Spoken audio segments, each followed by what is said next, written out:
Welcome to the deep dive. Today we're going to be looking at how ancient Ayurvedic wisdom is being used to address a modern health concern. It's PCOD, Polycystic Ovarian Disease. And our guide for this deep dive is a research study from the International Journal of Ayurveda and Pharma Research. Get ready for a fresh perspective, because Ayurveda's approach to PCOD might just surprise you. Yeah, you know what I find really intriguing is how this study connects a traditional practice like Ayurveda with a health issue that's increasingly common in today's world. And I think it really highlights the potential of these ancient systems to offer valuable insights for modern health challenges. Okay, so before we get too deep, let's make sure everyone's on the same page. Could you give us a quick rundown on what exactly PCOD is? Sure. So PCOD is an endocrine disorder, which means it affects the hormones. It primarily affects women of reproductive age. And as the study points out, it's becoming increasingly prevalent. And it's interesting to think that our modern lifestyles, things like diet and exercise and stress levels, might actually be playing a role in this rise. This study mentioned some pretty startling statistics, too. Did you know that PCOD affects an estimated 116 million women globally? And what's even more concerning is that many women may not even know they have it. One study found that 18% of women had PCOD, but a staggering 70% of those cases were undiagnosed. Yeah, that's a really important point. PCOD often flies under the radar, partly because the symptoms can vary from person to person, and sometimes they're quite subtle. So if you're listening and you've experienced irregular periods, acne, or have had difficulty managing your weight, it might be worth considering PCOD as a possibility and talking to your doctor. Now, this is where the Ayurvedic perspective takes a fascinating turn. The study explains that PCOD isn't a concept that exists directly in Ayurveda, but they do link it to certain imbalances within the body's systems. They use terms like artavavaha strotas dushti, which, to be honest, sounds a bit like something out of a Harry Potter spell. I know the terminology can sound pretty complex at first, but imagine your body like a network of intricate channels and pathways, kind of like a plumbing system. So artavavaha strotas dushti simply means that there's a blockage or disruption in this system, and Ayurveda sees the body as a holistic system. So when things aren't flowing properly, that's when imbalances arise, and that's where disease can take hold. So to illustrate how this Ayurvedic approach works in practice, the study presents a case study. It focuses on a 22-year-old woman who had tried conventional treatments for PCOD but hadn't found any relief. She decided to give Ayurveda a shot. Now, I'm really curious to hear what happened. This case study is a great example of how Ayurveda tailors its treatment to the individual. This young woman was experiencing irregular and scanty periods, acne, and hair loss. Her ultrasound showed the classic polycystic patterns in both of her ovaries, which were enlarged and had multiple small follicles. It sounds like she was going through a lot. What did the Ayurvedic practitioners recommend for her? They put her on a 3-month treatment plan that included a combination of specific herbal remedies. These included Chaturbeeja Churna, Arand, brushed, Haritaki Shatavari Churna, and a syrup called Eve Care Forte. And the key idea here was to restore balance to those internal systems and get everything flowing smoothly again. Okay, so she went through the treatment. I have to ask, did it actually work? Did those herbs make a difference? Well, after 3 months, the results were pretty impressive. She started having regular periods. Again, the size of her ovaries decreased, and a follow-up ultrasound showed that things were back to normal. The study presents this case as evidence that PCOD can be effectively managed with Ayurvedic treatment, which is a pretty remarkable finding. I have to admit, I'm surprised. It makes you wonder if there are other approaches out there that we haven't fully explored yet. But tell me, how does it all work? What are these herbal remedies actually doing inside the body? That's where we get into the fascinating world of how these remedies actually work on a deeper level. The study uses terms like Vata Kapahara and Strota Shodaka to describe their actions. Now, before your eyes glaze over, let me explain. Okay, I'm all ears. Break it down for me. So Ayurveda understands the body as being governed by 3 fundamental energies called doshas. These are Vata, Pitta, and Kapha. Each dosha has specific qualities, and when they're in balance, we experience good health. But when they get out of whack, that's when problems can arise. So in the case of PCOD, which doshas are the troublemakers? So in PCOD, there's often an imbalance of Vata, which is the energy associated with movement and dryness, and Kapha, which is related to stability and moisture. And this imbalance can lead to a whole cascade of issues like irregular periods, weight gain, and digestive problems, which are all common symptoms of PCOD. So are you saying these herbal remedies are designed to bring those doshas, those Vata and Kapha energies back into balance? Exactly. It's like a delicate dance trying to get everything in harmony. Let's take Chaturbeeja Churna as an example. The study describes it as Vata Kapahara, which basically means it helps to calm down both Vata and Kapha. It does this by boosting digestion, Remember that term dipana? It's like stoking the digestive fire. And it also improves the flow of energy through those channels we talked about earlier, hence the term stratoshoka. So it's like clearing out the blockages in the plumbing system and getting things running smoothly again. That's a great way to think about it. Now, each of these herbal remedies has its own unique way of working. Take Aaron Brushta Haritaki, for instance. This one's known for its cleansing and detoxifying properties. It helps to regulate bowel movements. Remember, our case study patient also complained of constipation and clear out any accumulated toxins that could be contributing to the imbalance. It's amazing how everything in the body is connected. Even something like constipation can be a sign of a deeper imbalance. This is getting really interesting. It really is. Ayurveda recognizes that the body is an incredibly complex web, and just treating one symptom in isolation isn't going to address the root cause. That's why these herbal formulations are designed to work together like a well-coordinated team, tackling multiple aspects of the imbalance simultaneously. So we've got Chaturbeeja Churna balancing those Vata and Kapha energies, and Uran-brushed Haritaki acting as a sort of internal cleanser. What about Shatavari Churna? That name rings a bell. Shatavari, that's a rock star in the world of Ayurveda, especially for women's health. It's often called a female rejuvenative tonic. Yeah. The study highlights its role in supporting hormonal balance, which is absolutely crucial in managing PCOD, and it has this wonderful nourishing and calming effect on the body, which can help to reduce stress, and we all know how much stress can mess with our hormones. I'm genuinely surprised by how these ancient remedies seem to address these modern health issues in such a targeted way. It's a testament to the power of traditional systems like Ayurveda. They've been refined over centuries of observation and practice, and they hold a wealth of knowledge that we're only just beginning to rediscover and apply to the health challenges we face today. Now, we can't forget about the syrup Eve Care Forte. What's its role in all of this? Eve Care Forte is specifically designed to support women's reproductive health. It contains a blend of herbs that work together to regulate menstrual cycles, reduce inflammation, and bring those hormone levels back into balance. It's like the final piece of the puzzle, working in synergy with the other herbal remedies to create a truly comprehensive approach to managing PCO. It sounds like they're really hitting the problem from all angles. Precisely. And that's what makes Ayurveda so unique. It's focused on holistic healing. It's not about just masking symptoms. It's about getting to the root of the problem and addressing the underlying imbalances. This deep dive has been so enlightening already. I'm learning so much about PCOD and how Ayurveda approaches it, but there's more to this story, right? Absolutely. We've explored the internal side of things with these fascinating herbal remedies, but Ayurveda recognizes that true healing comes from a combination of internal and external factors. That's where lifestyle comes in. And trust me, the study's recommendations on this front are just as insightful, but we'll have to save that for part 2 of our deep dives. All right, cliffhanger, everyone. Stay tuned. We'll be back soon to uncover the secrets of the Ayurvedic lifestyle for managing PCOD. Don't go anywhere. Welcome back to our deep dive into Ayurveda and PCOD. Before the break, we were talking about those really interesting herbal remedies and how they work to balance those key energies, the doshas. It's all starting to make sense, but I have to admit, I'm still a little fuzzy on how it all connects to PCOD. Yeah, it's like, piecing together a puzzle, isn't it?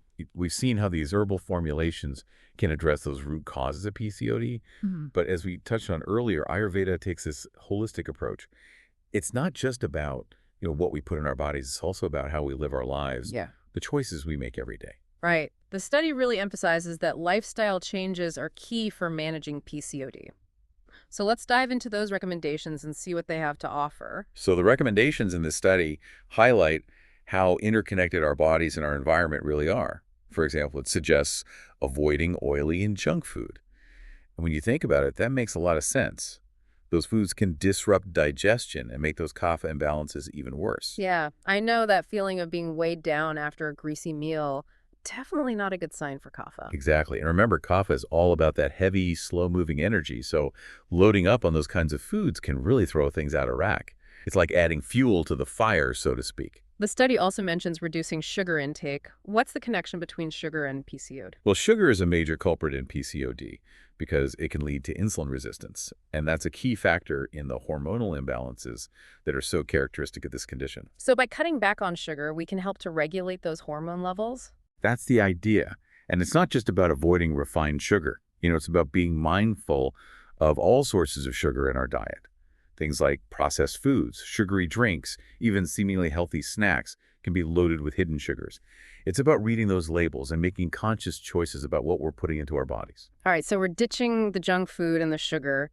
What about exercise? What kind of movement does Ayurveda recommend for PCO? So the study recommends at least 30 minutes of brisk walking, jogging, or even something like Surya Namaskar, which is a series of yoga poses. The key is to, get that body moving and improve circulation. It's Right. about getting that energy flowing. That makes sense. Exercise is great for our overall health, and it can definitely help to regulate hormones and reduce stress, both of which are super important for managing PCO. Absolutely. And speaking of stress, the study really emphasizes the importance of stress management. Remember, stress can have a huge impact on our hormonal balance. It's true, when we're stressed, our bodies pump out cortisol, and that can really interfere with the production of other hormones. It's like a domino effect. Exactly. So finding healthy ways to manage stress is crucial. It could be something like yoga, meditation, spending time in nature, or anything that helps you relax and unwind. It's all about finding what works for you and making self-care a priority. It sounds like a lot of work. Is it realistic to expect people to make all these changes? I mean, let's be real. Modern life is pretty hectic. That's a great point. You're absolutely right. It's not about being perfect or making drastic changes overnight. It's Yeah. about, taking small steps, making gradual shifts in your habits, and finding a balance that works for you. So it's not about deprivation. It's about making choices that nourish your body and support your overall well-being. That's the essence of it. Ayurveda recognizes that we are all unique individuals, and what works for one person might not work for another. It's about listening to your body and finding what helps you feel balanced and vibrant.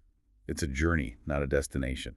I love that emphasis on individuality and listening to your own body. It's empowering to know that we have the ability to take control of our health through these lifestyle choices. Exactly. And that's a really powerful message to take away from this deep dive. And, PCOD can be a challenging condition, but by combining the wisdom of these ancient traditions with modern medical knowledge, we can find effective ways to manage it and live, healthy, fulfilling lives. Welcome back to the deep dive. We've been exploring Ayurveda's unique approach to PCOD, and it's been a real eye-opener. We've learned about these incredible herbal remedies that work to restore balance within the body, and in the last part, we started unpacking the lifestyle recommendations, which seem just as crucial. Absolutely, you hit the nail on the head. Ayurveda really emphasizes this, interconnectedness between our internal state and our external environment, what we eat, how we move, how we manage stress.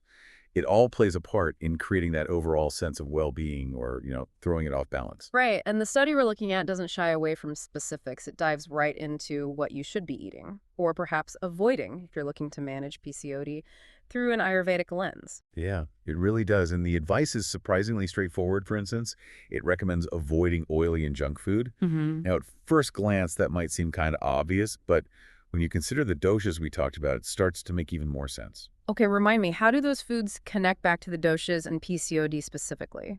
Right. So remember how we talked about kapha being that energy of stability and moisture? Yeah. Well, greasy, heavy foods tend to aggravate kapha. And in PCO, where there's often an excess of kapha, those kinds of foods can really exacerbate the imbalance, leading to more digestive issues, weight gain, and sluggishness. It's like adding more weight to a scale that's already tipped too far in one direction. That's a great analogy. Yeah. And the study also calls out sugar as a big no-no. And this is where the modern understanding of PCO and Ayurveda's wisdom really intersect. I'm all ears. Tell me more about that connection. Okay, so in conventional medicine, we know that insulin resistance plays a significant role in PCOD. It disrupts hormone balance and contributes to many of those frustrating symptoms. And Ayurveda, even though it doesn't use the term insulin resistance, directly recognizes the harmful effects of excess sugar on the body's equilibrium. So even centuries ago, they understood that too much sweetness could throw things out of whack. Exactly. It's fascinating how these ancient systems observe the same patterns we're now understanding through modern science. Yeah. And it reinforces the idea that reducing sugar intake is crucial for managing PCO, no matter what approach you're taking. All right, so we're ditching the junk food, cutting back on sugar. Got it. What about exercise? Does the study get into the specifics of what kind of movement is beneficial for PCO? It does, and it emphasizes the importance of getting the body moving in a way that supports balance. The study recommends at least 30 minutes of brisk walking, jogging, or even something like Surya Namaskar, which is a sequence of yoga poses. Through Namaskar, that sounds familiar. Is that the sun salutation? Yes, that's right. It's a beautiful practice that invigorates the body and mind. And the key here, regardless of what exercise you choose, is to improve circulation and stimulate those channels we talked about earlier. Remember, Ayurveda is all about getting things flowing. I love that it's not about pushing yourself to the limit. It's about finding a type of movement that feels good and gets that energy moving. What about stress management? We talked earlier about how stress can mess with our hormones. Does the study offer any guidance on that front? It absolutely does. And this is where Ayurveda really shines, in my opinion. It recognizes that our mental and emotional states are just as important as our physical health. The study emphasizes the need to incorporate stress-reducing techniques into our daily lives. Like, give me some examples. Well, things like yoga and meditation are fantastic for calming the mind and reducing those stress hormones. Spending time in nature is incredibly grounding and restorative, and even simple practices like deep breathing exercises can make a world of difference. It's all about finding those little pockets of peace in our busy lives, isn't it? That's the essence of it. It's not about adding more to-dos to our list. It's about weaving in practices that nourish us on a deeper level and restore that sense of balance. This has been such an enlightening conversation. I'm already feeling inspired to make some changes, but I have to ask, for someone listening who's maybe feeling overwhelmed by all this information, where would you suggest they start? What's the most impactful first step they could take? That's a great question. I think one of the most powerful things you can do is start paying attention to your body's signals. Notice how you feel after eating certain foods, how your energy levels fluctuate throughout the day, how your mood is affected by different activities. It's about cultivating that inner awareness so you can start making choices that truly support your well-being. It's about becoming your own health detective. Exactly. And remember, Ayurveda is about finding what works for you. It's not a one-size-fits-all approach. So experiment, be curious, and don't be afraid to seek guidance from qualified practitioners who can help you tailor these principles to your unique needs. This deep dive has really opened my eyes to the potential of Ayurveda for addressing modern health concerns like PCO. It's a reminder that sometimes the oldest wisdom holds valuable insights for our modern lives. I couldn't agree more. Ayurveda offers this timeless wisdom that's just as relevant today as it was centuries ago. It's a path to rediscovering balanced vitality and a deep connection with ourselves and the world around us. Well, thank you so much for taking us on this fascinating journey into the world of Ayurveda and PCO. I know our listeners are feeling inspired and empowered to explore these ideas further. It's been my pleasure. I always love sharing this ancient wisdom and seeing how it resonates with people today. And to our listeners, we hope you've enjoyed this deep dive. Remember, keep exploring, keep learning, and keep taking care of yourselves. We'll be back soon with another fascinating topic to dive into. Until then, stay curious and stay well.